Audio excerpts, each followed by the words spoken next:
नमस्कार।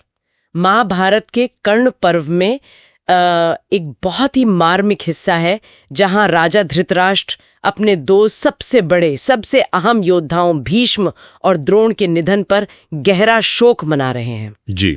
आज हम उन्हीं कुछ श्लोकों मतलब श्लोक 10 से 17 पर बात करेंगे।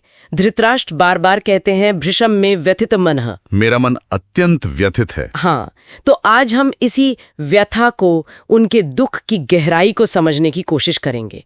उनके लिए भीष्म और द्रोण का जाना क्या मायने रखता था। बिल्कुल, ये सिर्फ दो योद्धाओं का जाना नहीं था, ये कहीं ज्यादा गहरा था उनके लिए।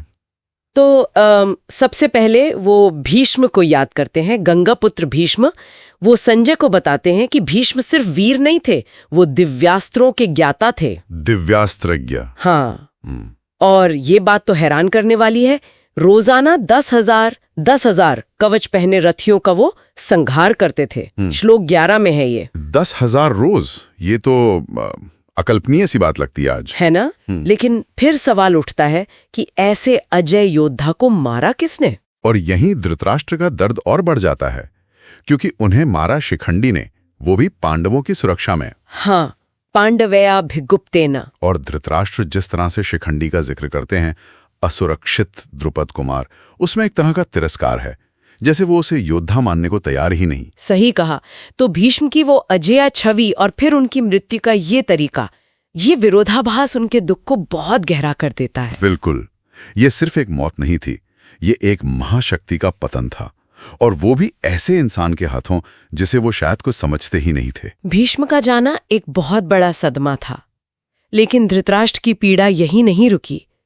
उनका ध्यान गया अपने दूसरे महारथी गुरु द्रोणाचार्य पर। हाँ, और उनका दुख शायद और भी जटिल था। श्लोक 13 में जिक्र है कि द्रोण को तो स्वयं परशुराम ने उत्तम अस्त्र दिए थे, परमास्त्र, और बचपन में राम ने धनुर्वेद सिखाया था। जी, उनका प्रशिक्षण देखिए कितना ऊंचा था, कितने बड़े गुरु थे वो। और याद रखने वाली बात ये भी है श्लोक 14 में कि उन्हीं द्रोण के वजह से पांडव मतलब कुंती पुत्र और कितने ही राजा महारथी बने। हाँ, उन्होंने ही तो इन सबको गढ़ा था एक तरह से। फिर श्लोक 15 में आता है कि उन्हीं सत्यनिष्ठ महान धनुर्धर द्रोण को सत्यसंधम महेश्वासम युद्ध में धृष्टद्युम्न ने मार डाला। और यहीं पर विडंबना है ना। बिल्कुल, जिन्होंने पांडवों को इतना सिखाया, उन्हीं के पक्ष के योद्धा ने, धृष्टद्युम्न ने, उनका अंत कर दिया। ये गुरु शिष्य परंपरा और युद्ध की जो असलियत है, उसका एक बहुत दुखद पहलू है, और ये बात धृतराष्ट्र को जरूर कचोट रही होगी। हाँ, ये सोचना भी कितना मुश्किल है। और ये दिखाता है कि युद्ध में रिश्ते, वफादारी, ये सब कितने उलझ जाते हैं।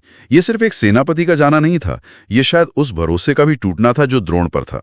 फिर 16वें श्लोक में धृतराष्ट्र एक और बहुत बड़ी बात कहते हैं कि संसार में 4 तरह के जो अस्त्र विद्या हैं, चतुर्विधे अस्त्रे, उसमें भीष्म और द्रोण जैसा कोई दूसरा था ही नहीं। कोई भी नहीं। अब वो दोनों ही नहीं रहे। इसका मतलब क्या है? क्या ये सिर्फ गिनती की बात है कि 2 योद्धा कम हो गए? नहीं नहीं, ये गिनती से कहीं ज्यादा है।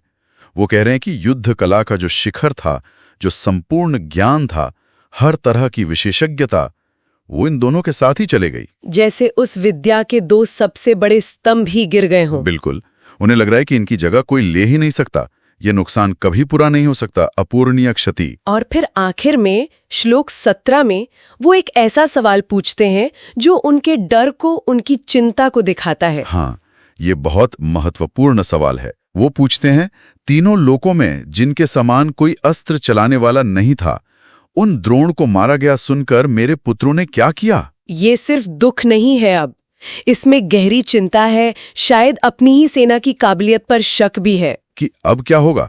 हमारे सबसे ताकतवर सेनापति तो चले गए, अब कौन लड़ेगा? कौरव क्या करेंगे?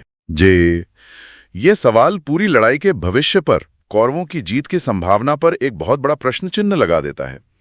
ये धृतराष्ट्र की पूरी निराशा दिखाता है। तो इन श्लोकों से ये एकदम साफ हो जाता है कि धृतराष्ट्र का शोक सिर्फ किसी अपने की मृत्यु का दुख नहीं था। नहीं, ये उन 2 स्तंभों के गिरने का मातम था जिन्हें वो अजेय मानते थे, अपूर्णीय मानते थे। उनकी वो बेचैनी, भृशम में व्यथितम मनः, वो पूरी तरह समझ आती है। बिल्कुल, और ये अंश हमें सोचने पर मजबूर करता है। किसी भी बड़े संघर्ष में, चाहे वो युद्ध हो या जीवन का कोई और मोर्चा, कुछ प्रमुख लोगों पर, कुछ व्यक्तियों पर इतनी ज्यादा निर्भरता, हाँ, उसके क्या परिणाम हो सकते हैं? जब वो स्तंभ गिर जाते हैं तो क्या होता है?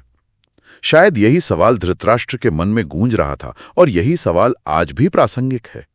इस पर सोचा जा सकता है।